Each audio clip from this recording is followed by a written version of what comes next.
Hello, this is RJ Dent in my library. Today I'm going to be looking at an author that I really admire. His name is Michael Baldwin. He's a novelist, a poet, a short story writer. He writes non-fiction and he's an editor of poetry collections. I first encountered Michael Baldwin in this book, an anthology of poems from 1970s, edited by Ted Hughes. As you can see, it's called Here Today. The first poem, there are several by Michael Baldwin in here, but the first one I ever read was called Death on a Live Wire, and it's an incredibly powerful poem. It made me, I read the other poems in here, and it made me want to read Michael Baldwin's poem, so I sent off for Death on a Live Wire and Stepping from a Six-Story Window. Wonderful, lovely, powerful, moving poems in there. Very good introduction for me. I also then ordered this one, Kinghorn, poems written in Monta Lou in Old Languedoc in France from 1969 to 1981.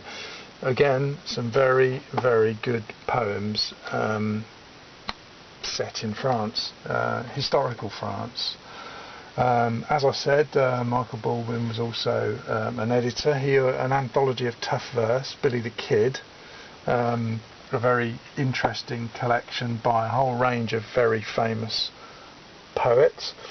Now, the thing that Michael Baldwin may probably be known for is his sort of semi-autobiographical Grandad with Snails. I know for a fact it was made into a radio series. Don't know if it was made into television as well. Possibly. Very, very famous. Tales of Boyhood. It's an actually really moving and powerful story. A very good introduction to Michael Baldwin's prose, if you want to read.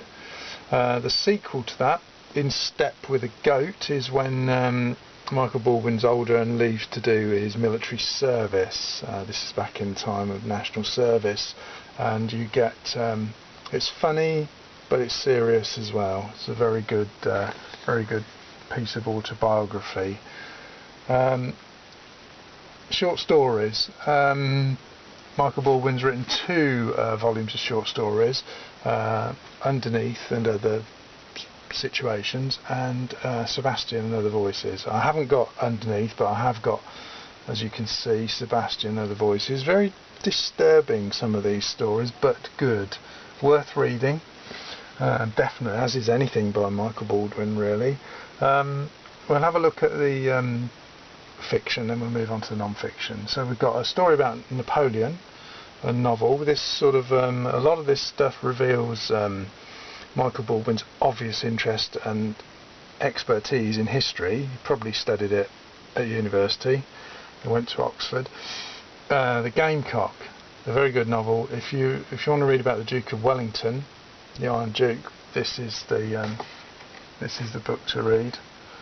Exit Wounds, a sort of espionage spy thriller, but told in a way, not in a glossy way, more in a spy who came in from the cold, sort of almost naturalism, realism, that kind of thing, but very good, very fast paced, entertaining. And another one, Holofernes, again, a fast paced thriller, very good.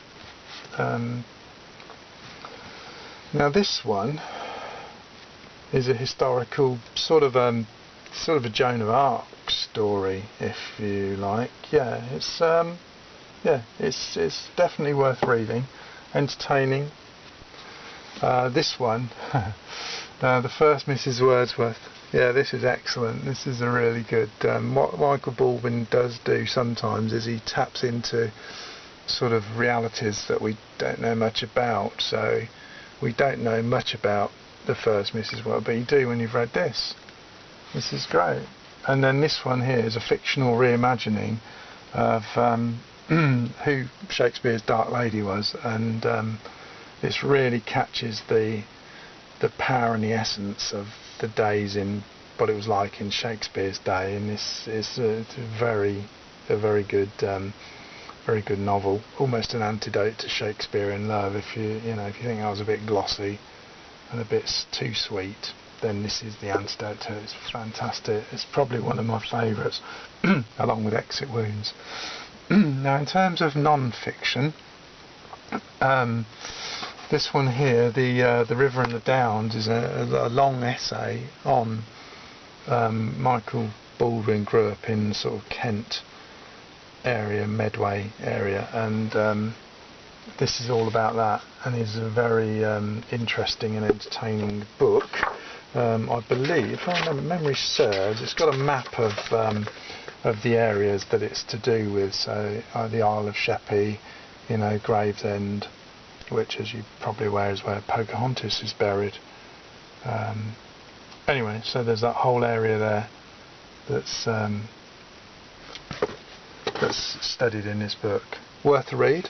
Also, of course, by this time Michael Baldwin had gained considerable experience in the writing of short stories and poetry, so he wrote some books about classroom books, really, books for students.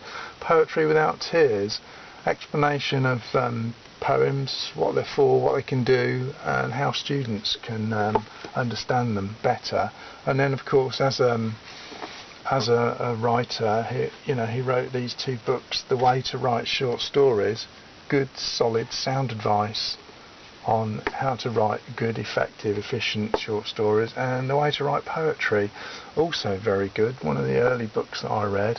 Again, it made me realise just how talented a writer Michael Baldwin is, and I'm very proud to have his books in my library.